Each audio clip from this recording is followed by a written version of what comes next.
नमस्कार। मैं बाबू अमरजीत लाल, आरएसएस प्रचारक हिलसा। आज बाबा साहब डॉक्टर भीमराव अंबेडकर की जयंती पर सबको हार्दिक बधाई एवं शुभकामनाएं। डॉक्टर भीमराव अंबेडकर जी के बारे में आज पूरा विश्व जान रहा है और अधिक बताने की आवश्यकता नहीं है, लेकिन कुछ बातें हैं जो मैं अपना रखना चाहता हूँ। डॉक्टर भीमराव अंबेडकर शुरू से ही मेधावी रहे हैं, पढ़ने में मेधावी छात्र थे और वो इतने मेधावी थे कि जो उनके गुरुजी थे वो अपना गोत्र ही दे दिए अंबेडकर। तो भीमराव राम जी से हो गए भीमराव राम जी अंबेडकर। और चूंकि पढ़ने में बहुत अच्छा थे और बहुत उच्च कोटि के विद्यार्थी थे और पढ़ने की उनके अंदर इच्छा भी थी, तो बाद में पढ़ाई के दौरान उन्हें एक बार लंदन जाने की भी आवश्यकता पड़ी पढ़ने के लिए। तो लंदन तो जा पाएंगे, लेकिन उसके लिए तो पैसा चाहिए।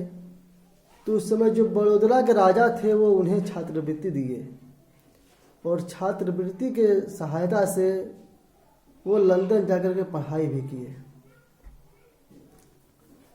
पढ़ने के बाद जब वो वापस भारत में आए तो उस समय जो स्थिति थी भारत की वो अच्छी नहीं थी।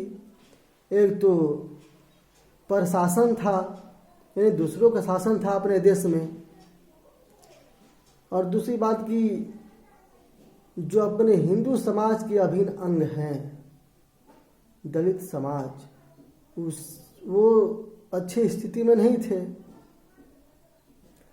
तो उन्होंने विचार बनाया कि अपने दलित समाज के लिए हमें कुछ करना चाहिए, और वो हमेशा राष्ट्रवादी सोच रखते थे अपने अंदर। राष्ट्रवादी विचार के एक पुरोधा भी थे वो। तो उन्होंने कुछ आंदोलन किया दलित समाज के लिए, उत्थान के लिए। और उस लोग इस समय बोलते हैं हिंदू मुस्लिम भाई भाई की बातें बोलते हैं लोग। तो उस समय डॉक्टर बाबा साहब भीमराव अम्बेडकर बोला करते थे कि हिंदू मुस्लिम भाई भाई कभी हो ही नहीं सकता है, मुसलमान सिर्फ मुसलमान का हो सकता है। जब उन्होंने घोषणा किया कि मैं हिंदू में तो पैदा हुआ हूँ लेकिन मरूंगा हिंदू में नहीं, तब उनको ईसाई और मुस्लिम की तरफ से बहुत बड़ा प्रलोभन आया कि आप मेरे में आ जाइए, मैं आपको ये बना दूंगा। मुसलमान बोले ये बना दूंगा, ईसाई बोलता था कि मैं भी आपको बहुत अच्छा पद दूंगा अपने धर्म में। लेकिन जब ईसाई और मुसलमान के लोग आए तो बाबा साहब डॉक्टर भीमराव अम्बेडकर उन लोगों से बोले कि जितनी जाति पाति, जितना ऊंच नीच दुर्भाग्यवश हिंदू समाज में है, उससे कई ज़्यादा गुना मुसलमान और ईसाई में है। क्या मुसलमान में शिया और सुन्नी एक हैं? क्या पठान शेख के दरवाजा पर जुलाहा और अंसारी जा सकता है? नहीं जा सकता है, खून खराबी हो जाएगा। ईसाई में भी वही हाल है। और बाबा साहब अम्बेडकर बोला करते थे कि भारत का जो छुआछूत है वो इस्लामी काल का दिन है। वैदिक काल में तो ये सब था ही नहीं। जो वैदिक काल का जो शूद्र है वो कुछ और था, और इस्लामी काल का जो शूद्र है वो कोई दूसरा है। ये तो जो बीज डाला गया छुआछूत का वो इस्लामी काल में डाला गया। और मुस्लिम दलित एकता के नाम पर लोग आज जो देश में उपद्रव मचा रहे हैं उसके सख्त विरोधी थे बाबा साहब। आज भारत तेरे टुकड़े होंगे इंशाअल्लाह के नारा लगाने वाले के साथ क्या कभी कोई दलित दे सकता है? कभी नहीं। वो तो जय भीम जय मीम बोल करके हिंदू समाज को तोड़ने की जो साजिशें चल रही है चर्च और मस्जिद द्वारा, वो आज दलित समाज भी समझ रहा है इसको, ये कितना बड़ा षड्यंत्र है।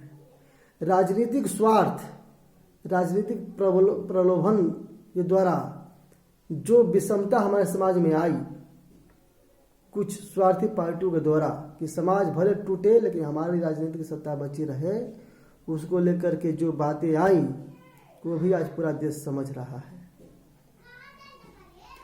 उल्टे जो अपना आरएसएस है उसके बारे में गलत गलत बातें फैलाया गया हमारे समाज में दलित के प्रति, वो आज धीरे धीरे दलित समाज समझ रहा है। आज 1.25 लाख से भी अधिक सेवा कार्य अपना संघ चला रहा है, आरएसएस चला रहा है। किसके बीच में? आदिवासियों के बीच में, वनवासियों के बीच में, दलित समाज के बीच में। एक बार संघ शिक्षा वर्ग में डॉक्टर भीमराव अम्बेडकर खुद गए थे आरएसएस कैंप में, और जब वो देखे कि जो काम हम बहुतों साल से करते आ रहे हैं वो हम अभी तक नहीं कर पाए, और ये जो संघ है, जो आरएसएस है, वो बहुत कम दिन में कर दिखाया। वो देखे कि पंगत में बैठा हुआ है कोई दलित समाज के लोग, सब्जी चलाने वाले हैं, ब्राह्मण समाज के लोग, रोटी चलाने वाले राजपूत समाज के लोग हैं, भिन्न भिन्न प्रकार की जाति के लोग एक ही साथ बैठ करके भोजन कर रहे हैं। वो दृश्य देख करके आश्चर्यचकित हुए डॉक्टर साहब। तो उन्होंने बात बोला था, उस समय अपने पूजनीय आद्य सर संचालक जी वहाँ नहीं थे, लेकिन बाबा साहब अम्बेडकर वो बात बोले थे कि जो संघ कार्य कर रहा है, मैंने जो नहीं किया वो संघ करके दिखाया, मगर इसकी स्पीड जो है, जो चाल है, थोड़ा धीमी है, और मैं दलित समाज के लिए इतना देर तक इंतजार नहीं कर सकता, इसलिए मुझे आंदोलन करना पड़ेगा। लेकिन बहुत प्रशंसा किए थे जो काम संघ किया था उस समय, आज से बहुत साल पहले। महात्मा गांधी भी आए थे उस शिविर में, महात्मा गांधी भी पूछे थे एक बार, और वो भी बोले थे कि जो हम चाहते हैं और जो अभी तक हम नहीं कर पाए कि छुआछूत समाप्त हो जाए, वो संघ करके दिखा दिया। तो जो आरएसएस के से जो सेवा कार्य चल रही है आरएसएस के द्वारा, वो बहुत ही सराहनीय है, और आज दलित समाज में बताने की जरूरत है कि हम कितना कर रहे हैं। जितना द्वेष फैलाया गया है अपने संघ के बारे में, वो पूरा गलत है, पूरा षड्यंत्र है। मुस्लिम और हिंदू एक नहीं हो सकते, एक हैं। ये बातें आज़ादी से पहले एक बहुत बड़े नेता देश के योगेंद्र नाथ मंडल भी बोला करते थे कि हिंदू मुस्लिम एक ही तो है, उसमें क्या अंतर है। मुस्लिम की तरफदारी किया करते थे, तारीफ किया करते थे योगेंद्र नाथ मंडल, और वो बोलते थे, डॉक्टर बाबा साहब अम्बेडकर बोले थे उनसे कि मुसलमान सिर्फ मुसलमान का हो सकता है, हिंदुओं का नहीं। लेकिन बाबा साहब अम्बेडकर की बात नहीं माने योगेंद्र नाथ मंडल, और बंटवारा के बाद योगेंद्र नाथ मंडल पाकिस्तान चले गए जिन्ना के साथ, और वहाँ पाकिस्तान के पहला कानून मंत्री योगेंद्र नाथ मंडल बने, और यहाँ का बाबा साहब भीमराव अम्बेडकर। जब 1-2 साल बीतने के बाद में पाकिस्तान में दलित समाज पर अत्याचार बहुत जोर शोर से होने लगा। अत्याचार के होने के बाद जब ये बातें योगेंद्र नाथ मंडल के सामने आई तो वो पार्लियामेंट में अपना आवाज़ उठाए। तब तक जिन्ना की मृत्यु हो चुकी थी, और उस समय के प्रधानमंत्री ने बोला कि आप जिन्ना के साथ पाकिस्तान आए थे और आपको सुरक्षा देना जिन्ना की जिम्मेदारी थी, मेरी नहीं। Pakistan is not a secular country, Pakistan is a Islamic country, Islamic country है, सेकुलर कंट्री नहीं है। और यहाँ मुसलमान की ही बातें सुनी जाएगी, मुसलमान का ही काम किया जाएगा और सबको मुसलमान बन कर ही रहना पड़ेगा। बहुत प्रयास किए योगेंद्रनाथ मंडल, लेकिन कुछ हुआ नहीं। आखिरकार मायूस होकर के लाखों दलित के साथ गए थे पाकिस्तान में और कुछ लोगों के साथ वापस कलकत्ता में आना पड़ा उनको। कलकत्ता में आने के बाद में उनकी ज़िंदगी पूरी तरह से गुमशुदगी में बीती। आज योगेंद्रनाथ मंडल को कौन जानता है? बहुत कम लोग जानता है। और हमारे लिए बाबा साहब अम्बेडकर पूजनीय हैं। इसीलिए आज हमारे देश में बहुत षड्यंत्र चल रहा है, मस्जिद द्वारा, चर्च द्वारा, ईसाइयों और मुसलमानों द्वारा। लेकिन आज समय है उस षड्यंत्र को पहचानने का। हिंदू समाज को फिर से एक बार एक साथ आना पड़ेगा। हम अपने घर से बाहर निकले, चौखट से बाहर निकले तो एक हिंदू बनकर निकले। अपनी जाति का जो चोला है चौखट के अंदर ही छोड़ दें। हमें परम वैभव तक पहुंचना है।